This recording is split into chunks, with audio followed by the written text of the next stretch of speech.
Nous accueillons aujourd'hui Ernst Wolf dans notre studio. Merci d'avoir pris le temps de répondre à quelques questions brûlantes avec nous aujourd'hui. Merci beaucoup pour l'invitation. Oui, Monsieur Wolf, vous êtes l'un des plus grands experts en matière d'actualité financière et de décisions politiques financières. Et c'est de cela que nous aimerions vous parler aujourd'hui. La situation mondiale actuelle se caractérise en effet par un énorme désordre. Il y a les guerres en Ukraine, à Gaza, le monde qui devient chaque jour plus numérique. Sans compter les montagnes de dettes qui s'accumulent à l'échelle mondiale. On ne pourrait plus s'arrêter de les énumérer. Et puis, nous avons ces personnages intéressants qui hantent les médias partout, comme Trump, Musk, Poutine, qui divisent les esprits. Il y a tellement d'acteurs, d'événements, de développements en cours qui nous préoccupent beaucoup et qui nous font nous poser cette grande question. Est-ce que tout cela serait lié d'une manière ou d'une autre? Et c'est pourquoi l'entretien d'aujourd'hui a pour but de replacer les événements importants dans un contexte global. Je suggère donc de commencer par la guerre en Ukraine. Quel est le point commun entre les guerres en Ukraine et à Gaza? En tout cas, le profiteur. Le profiteur en arrière-plan, ce sont bien sûr les grands groupes d'armement. Et derrière les groupes d'armement, on trouve pour l'instant les grands gestionnaires de fortune de Wall Street, avec BlackRock en tête, suivi de Vanguard et State Street. Et d'autre part, bien sûr, les grands groupes numériques, c'est-à-dire les Magnificent Seven de la Silicon Valley. Tous les groupes d'armement sont aujourd'hui directement dépendants de l'industrie numérique. Sans l'industrie numérique, rien ne fonctionne plus. Et ce complexe gagne des sommes incroyables en ce moment. D'une part avec la guerre en Ukraine, mais aussi dans la bande de Gaza. Et bien sûr aussi si la guerre au Proche-Orient devait se poursuivre au cas où il y aurait une guerre contre l'Iran. J'ai les pires craintes, parce qu'ils ont tout simplement pris goût au sang et savent qu'il y a beaucoup d'argent à gagner de cette manière. En ce qui concerne l'Ukraine, il faut dire que même si la guerre se termine un jour, il est déjà clair que les mêmes suspects continueront alors à gagner de l'argent. Parce je crois que c'était en octobre 2023, M. Zelensky a confié la reconstruction de l'Ukraine à BlackRock. Oui. Et nous avons aussi une citation intéressante de Zelensky. Pouvons-nous l'afficher brièvement? La situation qu'il a apportée au discours de la Nation 2022. Nous sommes déjà, et nous continuerons à l'être, à la pointe de la transformation numérique de notre État et de notre société.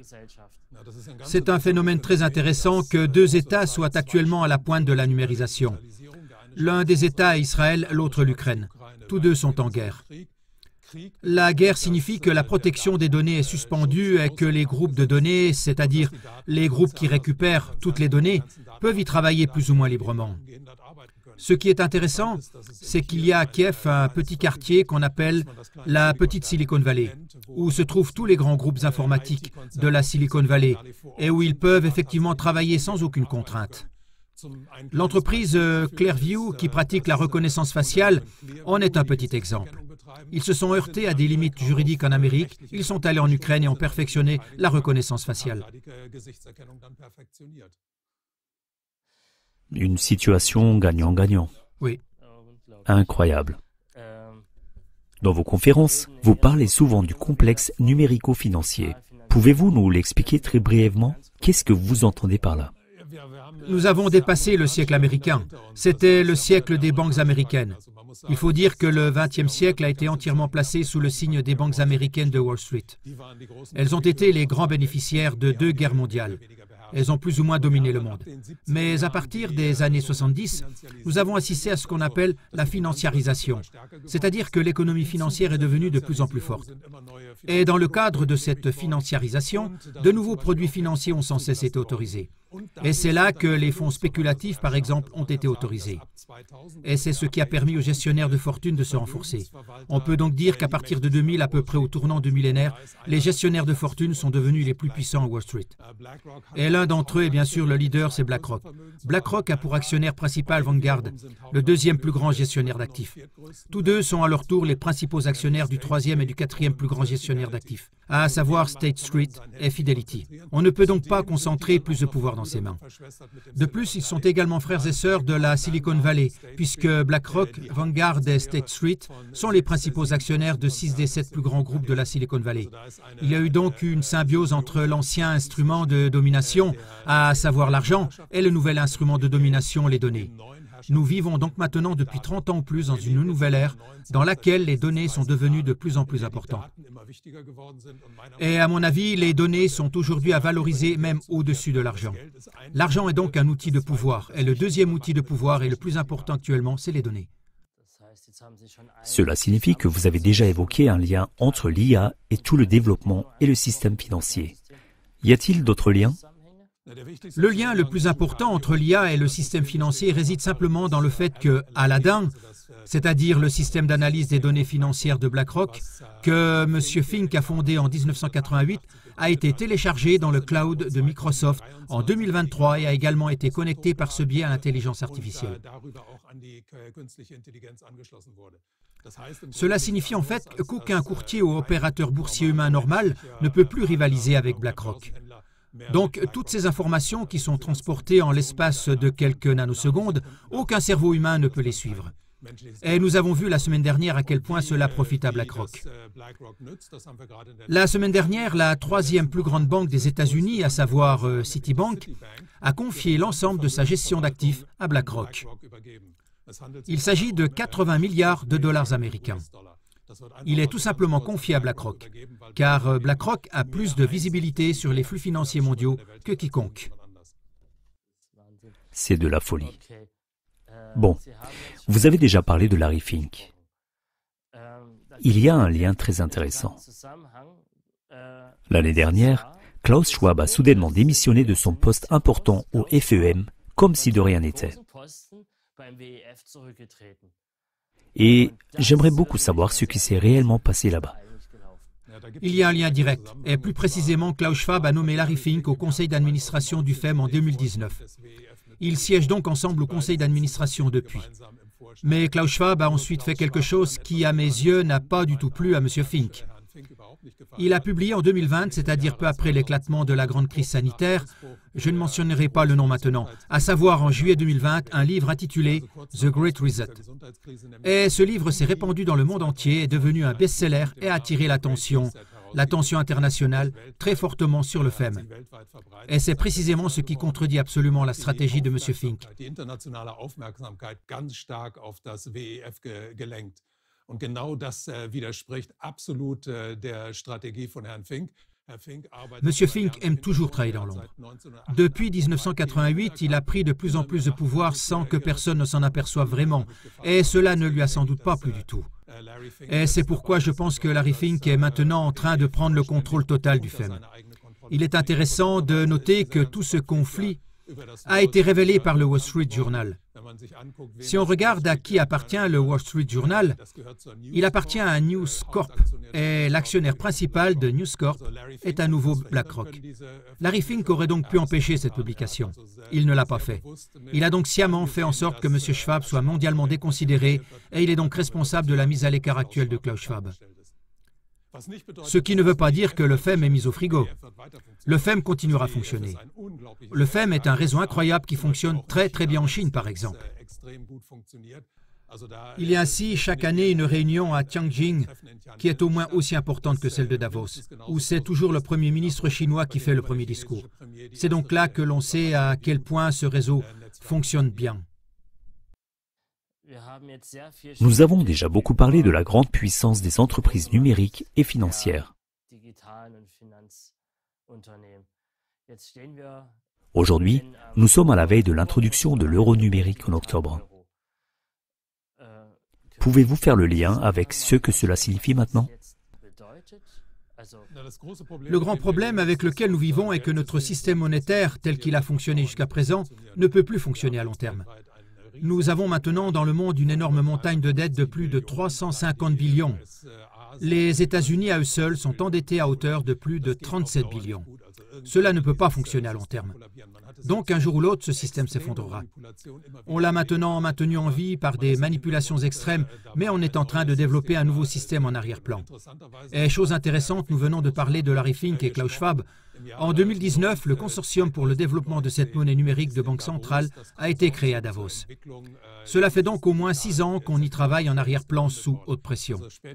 Aujourd'hui, plus de 130 banques centrales sont en train de développer cette monnaie. Donc ce nouvel nouvel argent va arriver. Et cette nouvelle monnaie arrivera en même temps que l'abolition de l'argent liquide. Nous serons alors tous plus ou moins obligés de recourir à cet argent. Cela signifie bien sûr qu'on pourra nous contrôler merveilleusement, car cet argent sera programmable.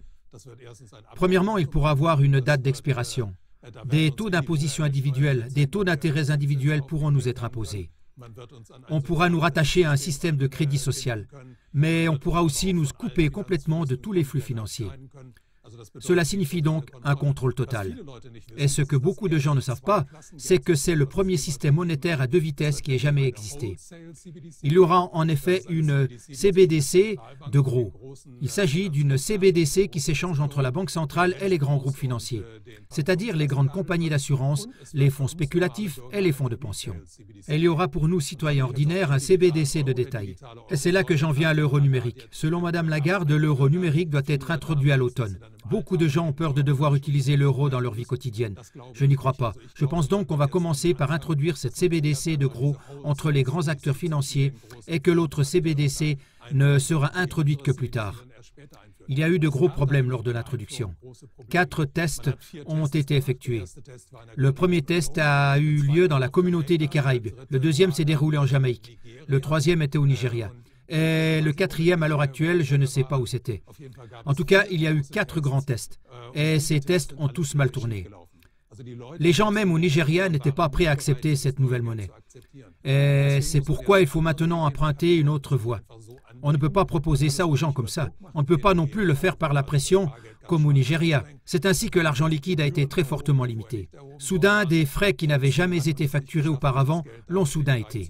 Malgré cela, on n'a pas réussi à diffuser largement cet argent au sein de la population. Et c'est pour cela qu'on prend notre chemin. Et l'autre voie maintenant passe par ces stablecoins. Il n'est donc pas étonnant qu'un président des États-Unis comme Trump fasse en ce moment une telle propagande pour les stablecoins. Les stablecoins ne sont rien d'autre que l'introduction du CBDC par la petite porte. Car les stablecoins sont tout aussi programmables que le CBDC. Alors pour résumer, nous aurons un nouveau système monétaire. Oui. Qu'est-ce qui fonctionne très différemment? J'ai encore une question. Cela fait des décennies, je crois, que vous parlez de l'effondrement du système financier actuel. Mais jusqu'à présent, le citoyen lambda n'a rien remarqué. Oui, cela vient de l'énorme manipulation. Ainsi, ces dernières années, des choses ont été entreprises qu'on n'aurait jamais pu imaginer auparavant. Cela a commencé dans les années 70 avec la financiarisation. Par exemple, jusque dans les années 80, les rachats d'actions étaient interdits, car ils étaient considérés comme une manipulation déloyale des marchés. Ils ont ensuite été brusquement autorisés. Avant, il n'y avait pas de fonds spéculatifs. Puis, ils ont été brusquement autorisés. Avant, on ne s'endettait jamais autant qu'aujourd'hui.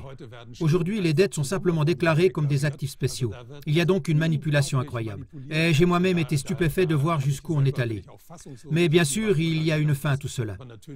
Un jour, ce système ne fonctionnera plus de cette manière. Et les initiés le savent. Ils ne font que repousser l'échéance. Nous vivons maintenant la phase finale de ce système. Et cette phase finale est utilisée par les grands acteurs pour piller une nouvelle fois ce système comme il se doit. Nous vivons donc dans le pillage absolu de tout et de tous au sein de ce système. C'est une déclaration crue.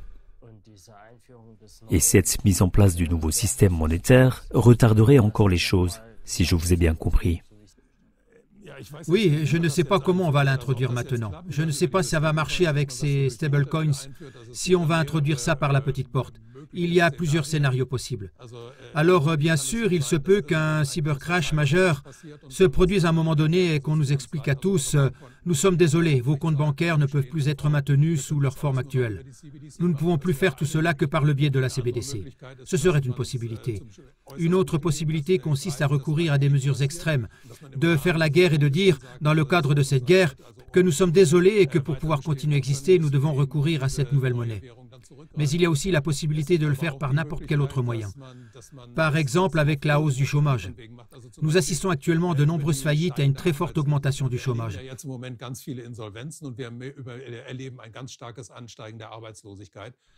Cela est lié à l'effet percutant de l'IA. Et nous aurons donc dans les prochaines années, dans les prochains mois déjà, mais aussi dans les prochaines années, nous aurons des centaines de millions de chômeurs dans le monde. Et bien sûr, il se peut que les gouvernements disent à un moment donné qu'il faut réintégrer les chômeurs dans le système en tant que consommateurs. Nous leur verserons un revenu de base universel. Et ce revenu de base universel sera donc probablement un très grand sujet dans un avenir proche. Et si on paye cela, je suppose qu'on le fera sous forme de CBDC et qu'en même temps, bien sûr, on fera les autres paiements de l'État en CBDC. Par exemple, le paiement des pensions. Donc, si on avait les chômeurs et les retraités dans le nouveau système, on aurait déjà une grande partie de la population dans ce nouveau système. Relié à tous les bénéficiaires d'allocations familiales. Tout est possible, oui, exactement. Fonctionnaires, employés. Maintenant, vous avez parlé d'un nombre croissant de chômeurs dans le cadre du développement de l'IA. Pouvez-vous développer un peu plus?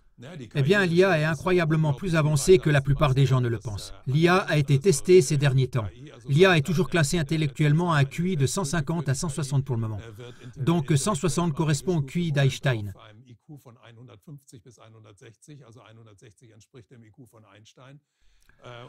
Et il faut savoir qu'en ce moment, les connaissances en IA doublent tous les 3 ou 4 mois. Cela signifie donc que nous sommes sur le point de voir le QI de l'IA dépasser de loin celui de l'homme. Et cela signifie bien sûr, en combinaison avec des robots humanoïdes ou des imprimantes 3D par exemple, que de très nombreux processus de production se feront à l'avenir sans l'homme. Ainsi, justement, dans le domaine des robots humanoïdes, un homme qui travaille comme artisan quelque part apprend de sa propre expérience et devient donc de plus en plus performant. Un robot humanoïde qui effectue le même travail peut être connecté via l'intelligence artificielle à 10 000, 100 000 ou 1 million d'autres robots qui effectuent le même travail et apprend alors 10 000, 100 000 fois ou 1 million de fois plus vite. Cela signifie donc que dans un certain temps, les humains n'auront plus aucune chance de lutter contre l'IA. Les interviews de Jeffrey Hinton sont intéressantes à cet égard. Je tiens à le souligner. Jeffrey Hinton a été l'ancien développeur en chef de l'intelligence artificielle chez Google. C'est un homme de 75 ans. Il a quitté son poste il y a 2 ans, en mai 23, en disant que tout ça était trop dangereux. On a récemment demandé à Jeffrey Hinton ce qu'il recommanderait à son petit-fils de faire maintenant, quel métier il devrait choisir.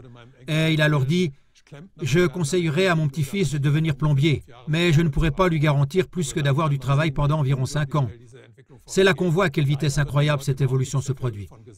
Malheureusement, les gens n'en sont pas du tout informés. Et le pire, c'est que les politiques n'en disent pas un mot, parce que ce serait le plus grand et le plus important sujet dont tous les gens devraient parler en permanence. D'où cette interview aujourd'hui. J'irai encore plus loin. Nous venons d'entendre que l'UE souhaite introduire une identité numérique pour chaque citoyen à partir de 2026.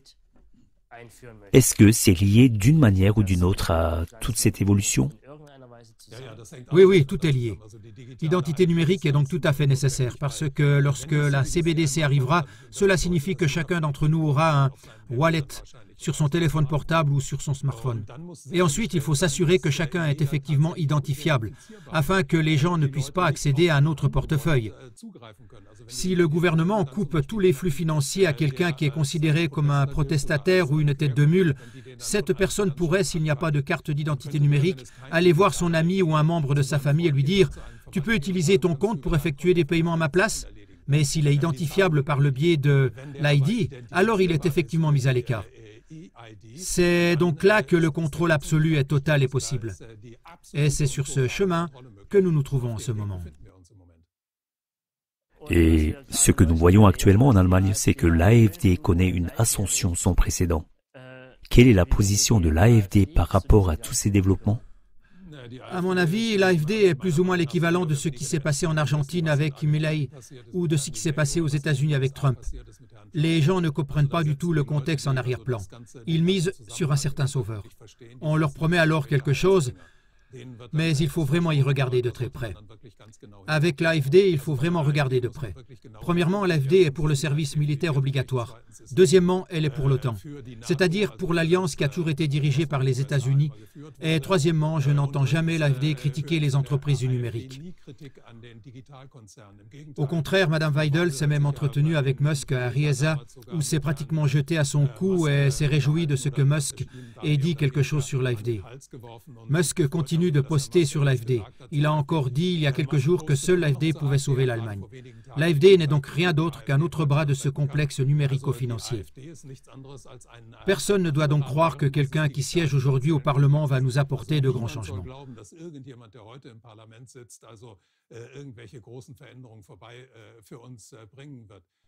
Cela vaut pour la gauche comme pour la droite. Donc toute cette distinction entre gauche et droite n'est rien d'autre qu'une tromperie du public. Nous vivons à une époque où toutes ces valeurs du passé ne sont plus valables. Nous vivons une nouvelle époque et c'est là qu'il faut faire appel à sa raison et non à son positionnement quelque part à gauche ou à droite. Bien. Dans vos interviews, vous mentionnez toujours la société Palantir. C'est une entreprise très intéressante. Nous avons le logo ici. J'ai deux questions à ce sujet. La première, que signifie Palantir à notre époque? Et la deuxième, avez-vous déjà des informations sur l'existence de projets similaires en Russie ou en Chine? Il y a à coup sûr des projets similaires, mais parlons d'abord de Palantir. Palantir a été fondé en 2004 par Peter Thiel. Qui est Peter Thiel? Peter Thiel est l'un des cofondateurs de PayPal. C'est un ancien copain d'Elon Musk. Et Peter Thiel a misé très tôt sur la reconnaissance faciale et sur l'industrie numérique et a fondé cette entreprise. Et ce, avec l'aide de la CIA. La CIA a donc également versé une contribution à l'époque. Et il est intéressant de noter que cette entreprise n'est pas seulement devenue active pour la CIA, mais aussi pour la NSA, pour l'FBI, et travaille désormais aussi pour le Pentagone. Elle travaille également pour l'armée ukrainienne dans le choix des cibles de guerre et également pour l'armée israélienne dans le choix des cibles de guerre. Palantir est l'une des entreprises qui a le plus progressé en bourse au cours des derniers mois. Elle a désormais une valeur boursière très élevée. L'entreprise a pris un pouvoir incroyable parce que nous vivons justement à cette époque où l'argent n'est pas la seule chose qui compte, mais aussi les données. Et il n'y a personne d'autre que Palantir qui possède des données vraiment critiques. Ce qui est intéressant pour moi, c'est le rôle que joue Peter Thiel. Peter Thiel est né en Allemagne, a grandi en Afrique et est aujourd'hui l'une des plus grandes figures de la Silicon Valley.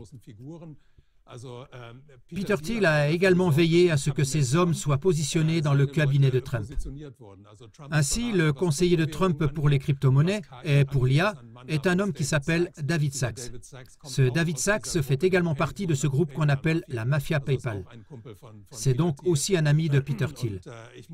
Et je dois dire que celui qui possède autant de données que Peter Thiel a au moins autant de pouvoir que celui qui possède autant d'argent et exerce autant de pouvoir dans le système financier que Larry Fink. Je pense que si on devait se demander aujourd'hui qui sont les hommes les plus puissants au monde, Larry Fink et Peter Thiel seraient pour moi tout en haut. Maintenant, vous avez mentionné la mafia PayPal. Pourquoi la mafia? Oui, parce qu'à l'époque, PayPal avait déjà racheté d'autres entreprises avec des méthodes mafieuses et s'était bien sûr aussi emparé des données des autres. Il est intéressant de noter que Peter Thiel a par exemple été l'un des cofondateurs de Facebook.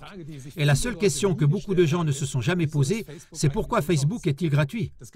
Les gens ne se sont jamais posé la même question au sujet de WhatsApp. Personne ne se demande pourquoi WhatsApp est gratuit. Ces choses sont gratuites parce qu'elles permettent de récupérer des données. Et ces données permettent de gagner en arrière-plan beaucoup d'argent. Et avec ces données, on s'approprie ainsi aussi beaucoup de pouvoir. Il est donc intéressant que Peter Thiel soit l'une des personnes qui ont vraiment mis la main à la pâte dès le début. Il n'est donc pas seulement le fondateur de PayPal, mais aussi le premier cofinanceur de Facebook, donc très étroitement lié à Zuckerberg. Et ce qui est intéressant, c'est qu'il est, tout comme Larry Fink, quelqu'un qui aime rester en arrière-plan. Nous venons d'avoir la réunion à la Maison-Blanche où Mark Zuckerberg était présent, où Bill Gates était présent et où les deux étaient assis à côté de Donald Trump et de sa femme Melania. Peter Thiel n'était pas présent. L'homme aime rester en arrière-plan. Il tire les ficelles depuis l'arrière. Oui, ce modèle d'entreprise, vous devez l'expliquer à nouveau. Comment gagne-t-on de l'argent avec les données? C'est-à-dire de manière très pratique, peut-être à partir d'un exemple. Est-ce au point de pouvoir alimenter tout Facebook? Les données sont la chose la plus importante de nos jours, car elles permettent de gagner beaucoup d'argent. Si vous savez exactement ce qu'une personne achète, si vous savez exactement où elle se trouve, vous pouvez toujours lui proposer les offres que vous savez qu'elle va saisir. Un exemple très intéressant qui date un peu est celui d'Amazon qui, sur la base des données de vente, a su 2 semaines plus tôt qu'elle qu'une femme était enceinte. Ainsi, avant que les femmes n'apprennent de leur gynécologue qu'elles sont enceintes, Amazon le sait déjà, 2 semaines auparavant, en raison de leur comportement d'achat. Et alors, on peut bien sûr simplement fouiller dans les données pour savoir ce que les femmes enceintes achètent volontiers. Puis on leur donne la bonne publicité via le téléphone portable ou l'ordinateur. Et hop, c'est acheté. Ce sont donc des transactions de plusieurs milliards de dollars qui se déroulent en arrière-plan. En Russie et en Chine, de tels mouvements sont bien sûr également en cours. Là aussi, des entreprises comme Palantir sont créées. Il faut dire qu'ici, en Occident, nous ne savons pas grand-chose sur la Chine. Mais on a pu voir lors de la grande crise sanitaire où en est la Chine en matière de reconnaissance faciale et de développement de l'IA. En Chine, c'est allé si loin qu'à Shanghai, par exemple, quand il y avait les confinements et qu'on disait aux gens « Vous ne pouvez pas sortir de votre appartement, vous ne pouvez pas non plus aller sur le balcon », si quelqu'un allait sur le balcon, un drone arrivait et annonçait très fort le nom de cette personne, afin de faire savoir à tous les voisins qu'il y avait là quelqu'un qui enfreignait la loi. On peut donc voir que la Chine n'est pas en reste. Au contraire, la Chine a aussi le système de crédit social, ce que certaines personnes contestent. C'est un non-sens absolu quand on sait tout ce qui s'est passé en Chine, rien que dans le cadre de la crise sanitaire. Par ailleurs, un avertissement urgent concerne l'ID. Ainsi, en Chine, on a utilisé le code QR pendant la crise sanitaire, de la même manière qu'on veut utiliser l'ID plus tard. En Chine, plusieurs banques ont fait faillite suite à l'effondrement d'un grand promoteur immobilier. Les personnes qui avaient leur compte dans ces banques ont perdu tout leur argent. Ces personnes voulaient manifester et elles ont constaté le matin sur leur téléphone portable que leur code santé était sur rouge. Elles ont donc ainsi été empêchées de manifester. Voilà donc le monde dans lequel nous allons glisser si cette ID devient effectivement une réalité. Bien. Encore un commentaire final. Sous l'une de vos vidéos, j'ai trouvé une phrase intéressante. Elle dit que c'est bien beau tout ce qui se passe, mais qu'il n'y a qu'une chose à faire, c'est de profiter de la vie tant qu'il est encore temps. Qu'en pensez-vous? Oui, j'essaye de le faire, mais j'hésite quand même un peu avec la deuxième phrase. Tant qu'il est encore temps. Je pense que ça va durer assez longtemps. L'humanité a déjà traversé de très grandes crises et ça a toujours continué. Et ça continuera après cette crise. Je suis moi-même né en Chine et le caractère chinois pour crise se compose de 2 caractères. L'un est un danger, l'autre une opportunité. Et je pense que même dans les pires moments, dans le plus grand bouleversement de l'histoire, il ne faut pas seulement voir les dangers, mais aussi les opportunités. L'IA elle-même n'est pas responsable de ce qui se passe. La faute est aux humains qui utilisent ces IA. Et malheureusement, l'IA est pour l'instant utilisée par un nombre très limité de groupes, à leur profit. Si l'IA était maintenant utilisée pour notre bénéfice à tous, nous devons dire que nous serions alors face à un avenir doré. Si nous pouvions effectivement confier à l'IA toutes les mauvaises tâches qui doivent encore être accomplies par l'homme, les hommes seraient alors libres de faire ce à quoi ils sont destinés. Ils pourraient être créatifs, ils pourraient faire de la musique, ils pourraient lire des livres, ils pourraient se rassembler et vivre en dehors du travail sans toute cette pression. La créativité humaine, il n'y aurait pas de limite. Le problème, c'est que l'IA est actuellement entre les mains de très peu de personnes et de très peu d'entreprises qui ne s'intéressent qu'à elles-mêmes. Et c'est le gros problème qu'il faut changer. Avez-vous une phrase de conclusion quand vous voyez tout cela ensemble? Oui, nous vivons probablement le plus grand bouleversement de toute l'histoire de l'humanité. Et nous vivons la fin d'un immense cycle. Et à mes yeux, tout ça, bien plus loin que ce qui est actuellement discuté, y compris dans les milieux alternatifs. Parce que si nous imaginons que l'IA va effectivement prendre le relais comme ça semble être le cas aujourd'hui, alors l'argent deviendra lui aussi totalement superflu à un moment donné. Parce qu'alors, tout le travail dans le monde sera en grande partie, c'est-à-dire à plus de 90% effectué par des robots. Ces robots auront des possibilités de production illimitées. Et si nous nous souvenons ce que signifie vraiment l'argent, l'argent est entré dans le monde après l'économie de troc. Il s'est développé à partir de l'économie de troc et a toujours été un miroir de la quantité de travail humain contenu dans une marchandise quelconque. Ainsi, une marchandise est chère parce qu'elle implique beaucoup de travail humain. Une autre marchandise est très bon marché parce qu'elle nécessite peu de travail humain. Mais si ce travail humain ne joue plus aucun rôle dans la société, si tout cela est pris en charge par l'IA, alors l'argent ne joue plus aucun rôle non plus. Nous vivons donc vraiment un seuil historique. Il doit se passer quelque chose. Nous devons voir que l'homme maîtrise lui-même tous les événements et que cette nouvelle technologie n'est pas utilisée pour nous soumettre tous à quelques-uns. Ce que je peux encore donner comme conseil personnel, c'est de veiller à ce que les enfants et les jeunes ne soient pas trop impliqués dans la sphère numérique et ne croient pas tout ce qu'on leur dit. Il faut toujours se poser des questions pour chaque information. Qui m'informe? Quel est son intérêt? Qu'est-ce qu'il me veut? Ensuite, on objectivise. En ce qui concerne l'intelligence artificielle et l'utilisation de l'intelligence artificielle en particulier, il faut vraiment être très prudent en ce qui concerne les jeunes. Il y a malheureusement en ce moment beaucoup d'élèves, beaucoup d'étudiants qui font produire leurs travaux par l'intelligence artificielle. Je recommande toujours à tous ces gens les vidéos du néo-zélandais d'origine coréenne, Justin Sung. C'est un médecin néo-zélandais qui a parlé de l'impact de l'utilisation de l'IA sur le cerveau humain. C'est parfois effrayant. Si en tant que jeune, on n'essaye plus d'analyser soi-même certains faits ou de trier une quantité d'informations, mais qu'on laisse l'IA s'en charger, on ne parvient pas à développer les structures de base du cerveau. C'est une évolution très dangereuse.